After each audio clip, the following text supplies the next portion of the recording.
Bom dia, juniores. É uma satisfação que a gente começa mais esse vídeo e que Deus possa abençoar esse momento, que Deus possa vir de encontro àquilo que a gente tem vivido através das Escrituras. É um momento diferente que nós temos vivido. O tio fez 2 áudios antes desse vídeo porque o tio não tem muita facilidade em falar pela câmera. E hoje eu estou tendo a ajuda de um contra-regra aí muito importante aí, meu filho Marcos aí está me ajudando na gravação. Desde já agradeço a disponibilidade dele de estar me auxiliando nesse sentido e me ensinando também, né? Não existe coisa melhor do que o trabalho em equipe. E agora pela manhã, esse vídeo é fresquinho, acabou de sair do forno. Mas vamos orar antes de começar, porque isso é importante para aquilo que a gente vai passar um pouco para vocês, tá bom? Bendito eterno Deus, nós agradecemos a Ti por tudo aquilo que o Senhor já fez, vai fazer, né? O Senhor já fez na antiguidade, nos tempos passados, mostrando a Sua glória, a Sua honra e tudo aquilo que o Senhor fez através dos tempos. E nada fugiu do controle do Senhor. E nesse momento que nós estamos vivenciando nesses dias, não fugiu do controle do Senhor, da sua poderosa mão. Nada foge da sua poderosa mão. Obrigado, Pai. Obrigado por esta oportunidade, por este momento de poder estar falando um pouco aos juniores. Que seja um momento oportuno para que eles reconheçam o seu senhorio, para que eles reconheçam a sua santidade e venham a se curvar, a depender, a se humilhar diante de um Deus Todo-Poderoso. Obrigado, Pai, por mais um dia, obrigado pela chance de acordar e louvar e bendizer o seu santo e eterno nome. Te bendizemos, ó Pai, por tudo aquilo que o Senhor já fez e vai continuar fazendo. No precioso nome de Jesus que nós oramos e rogamos. Amém. Queridos juniores, começamos as lições da revista na lição 9 e na lição 10, onde tínhamos as afirmações na lição 9, que Jesus era um carpinteiro, ele era um professor e ele era um ajudador. Né? Então, eram algumas características que Jesus tinha e ele vinha fazendo isso na sua vida terrena. Depois, tivemos a situação onde ele se mostra antes do seu nascimento, isso na lição 10, no seu nascimento propriamente dito, na sua vida terrena e depois da sua morte. Com isso em mente, nós conversamos nas 2 primeiras lições, vocês participaram excelentemente de uma forma que é cotidiana e é comum entre vocês. A participação é uma interação muito grande, isso é que diferencia esse vídeo. Eu não tenho interação de vocês, mas como eu gostaria e anseio para que isso volte a acontecer num breve momento, porque é diferente, porém é um tempo que Deus nos deu para que seja diferente, mas aquilo que é mais precioso, que são as lições de Cristo, estejam fortes nas nossas vidas. Com isso em mente, nós tivemos 2 lições a respeito da Páscoa. E agora nós vamos entrar na terceira lição da revista, que fala a respeito do quê? Fala a respeito da volta de Jesus. Então, o que temos a respeito da volta de Jesus? O que a Bíblia fala a respeito da volta de Jesus?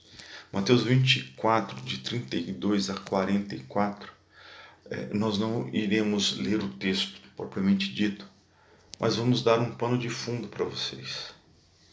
Jesus estava, na época, falando às pessoas lá, e ele dá uma informação. nesse texto. Eu não vou falar nada a respeito para vocês, mas vou dizer apenas uma coisa, a respeito de Noé. E o que tem a ver Noé com a volta de Cristo? Para que a gente possa falar a respeito disso, a gente vai ter que fazer que nem o pastor Edson faz. Qual é o primeiro texto na Bíblia que fala a respeito de tal assunto? O que tem a ver Noé com a volta de Cristo? No texto ele fala o seguinte, deixa eu procurar aqui.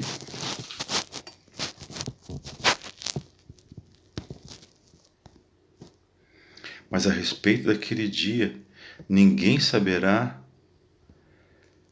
Está lá em 36 de Mateus 24. Mas a respeito daquele dia e hora, ninguém sabe, senão os anjos do céu, nem o Filho do Pai. Pois assim como foi nos dias de Noé, também será a vinda do Filho do Homem. Assim como foi nos dias de Noé, assim será a vinda do Filho do Homem. O que acontecia nos dias de Noé para que Jesus falasse dessa forma? A gente tem que ir lá em Gênesis 6. Então a gente vai fazer uma viagem até Gênesis 6 para saber o que acontecia a respeito. Vamos lá. Esse pequeno exercício que a gente faz, a gente vai ter que ver o que acontecia lá.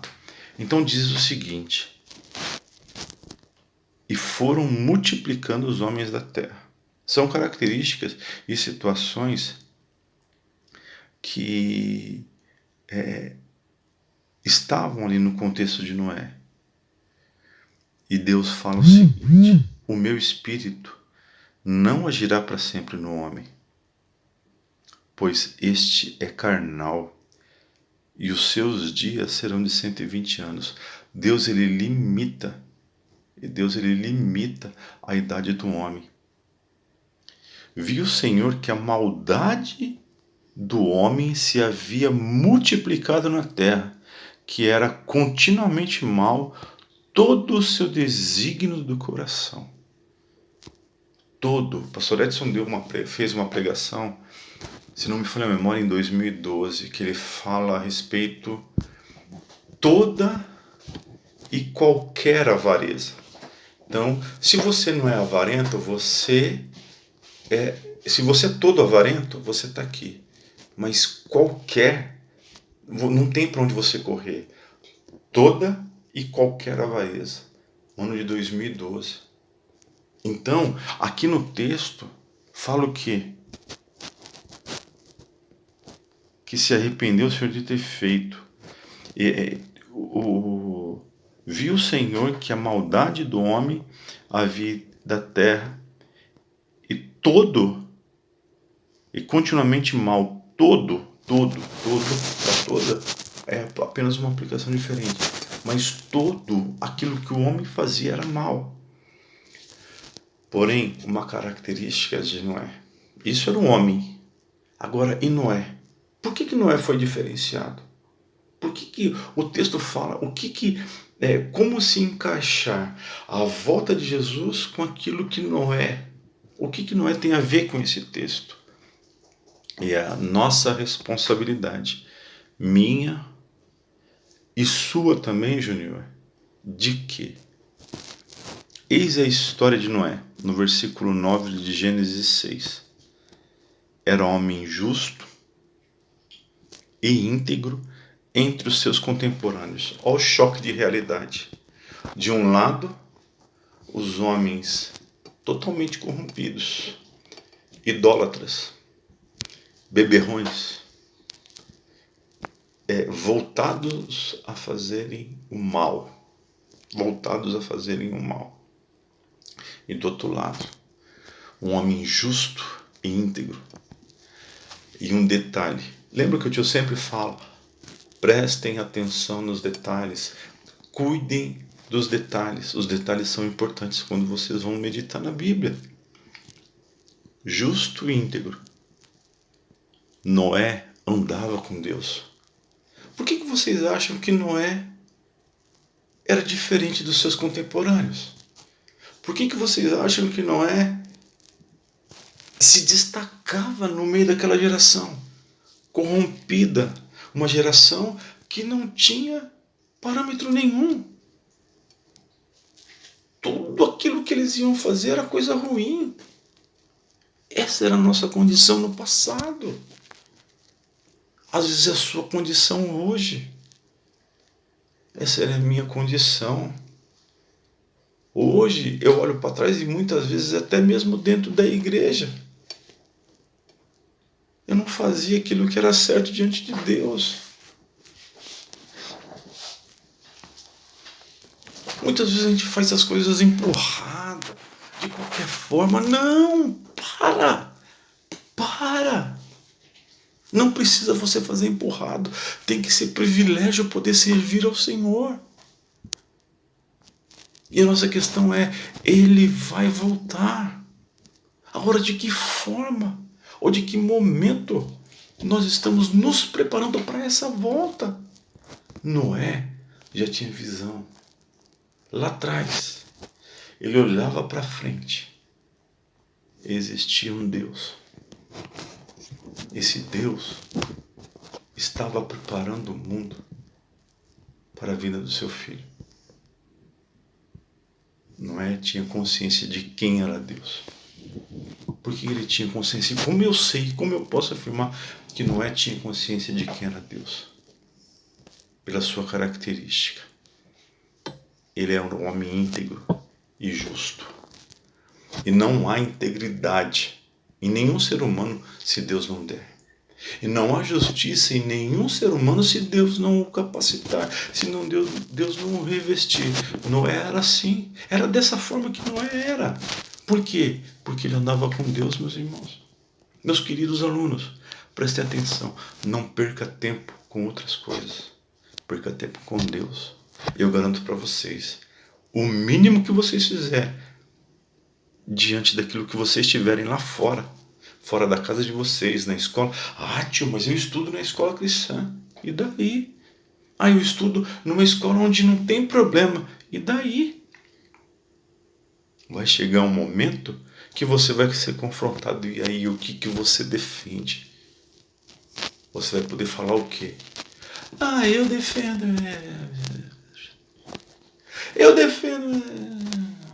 Não, eu defendo um Deus vivo que veio na terra, foi, falou, ressuscitou, morreu no meu lugar. Esse é o Deus que eu defendo e quero viver para Ele. Era assim que Noé vivia. Homem íntegro e justo, que andava com Deus. Porém, quando que Jesus vai voltar? Nesse texto não fala. No texto de Mateus 24, 32, 44, também não fala. Mas a revista nos dá um segundo texto para que a gente possa meditar. Que está no mesmo Mateus, de 26, 57 a 66. E fala assim, alegrar-se com a promessa que Jesus vai voltar. E o que fala a respeito? Vamos voltar lá para Mateus. Vamos ver o que fala em Mateus 26, isso. 26, 57 a 66. Vamos lá. Jesus é preso. Jesus está preso de uma forma errada, à noite, e feito, na surdina, escondido. Em meio àquele interrogatório errado, eis que o sumo sacerdote, ele fala o seguinte, no versículo 62. E levantando o sumo sacerdote, perguntou a Jesus, nada respondes ao que esse depõe contra ti?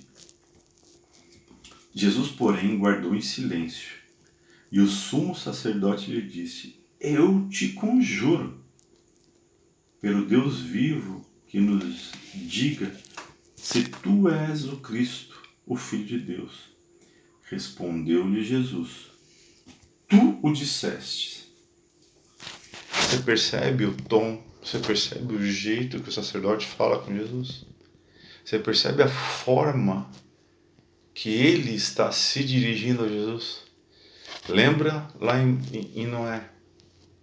O povo corrompido, um povo que não queria saber de Deus, um povo que estava longe de Deus. Apenas um se destacava junto com os seus contemporâneos, que era Noé. E qual a diferença para esse sumo sacerdote? Nenhuma. Não tinha nenhuma diferença. E ele continua. O seu tio sempre vai falar, prestem atenção nos detalhes. Jesus, ele começa assim, tu dissestes. Ele vai quebrar esse raciocínio, tu dissestes. Ele quebra esse raciocínio. Lembra quando o tio fala, presta atenção nos detalhes. Quando você encontrar um então, partiram. Entretanto, vai haver uma mudança de pensamento. E mudança de pensamento diz a respeito do quê? Tu dissestes, entretanto, todavia, entretanto, eu vos declaro que desde agora vereis o Filho do Homem assentado à direita do Todo-Poderoso e vindo sobre as nuvens do céu. Entretanto, vai acontecer algo. O Filho do Homem vai estar sentado à destra do Todo-Poderoso. E qual a característica da volta dele? Sobre as nuvens, não é debaixo das nuvens. Ele vai vir sobre as nuvens. E aquele sacerdote ficou muito bravo. Muito bravo. Rasgou a roupa. Nossa, para quê? O que nós precisamos de testemunha? Isso é blasfêmia. Começaram a bater em Jesus. Começaram a cuspir em Jesus. Por aquilo que ele disse, eles não estavam nem aí para aquilo que Jesus disse. O próprio Deus estava na frente deles. E de que forma que eles tratavam? Qual a semelhança com aquilo que Noé vivia e com aquilo que Jesus viveu ali? Era da mesma forma, um coração corrompido, um coração voltado para ele mesmo. Eles não estavam preocupados com aquilo que Deus queria da vida deles. Não estavam nem um pouco preocupados. E mais uma vez, nós não sabemos quando Jesus vai voltar. Nesse segundo texto, não nos diz a respeito daquilo que Jesus vai voltar. E não fala. Porém, nós temos um terceiro texto, que está lá em Atos 1, de 1 a 11. A gente vai fazer um compiladão assim, para poder dar continuidade. A gente não vai ler o texto, mas porções do texto a respeito daquilo que falam lá em Atos. Atos é o segundo livro que Lucas está escrevendo a Teófilo. E ele fala a respeito daquilo que Jesus estava fazendo, porque Jesus havia ressuscitado. E ele estava fazendo o quê? Jesus estava dando algumas características, algumas ordens aos seus discípulos antes de subir. Os seus discípulos ainda não sabiam. Versículo 1. Jesus começou a fazer e a ensinar.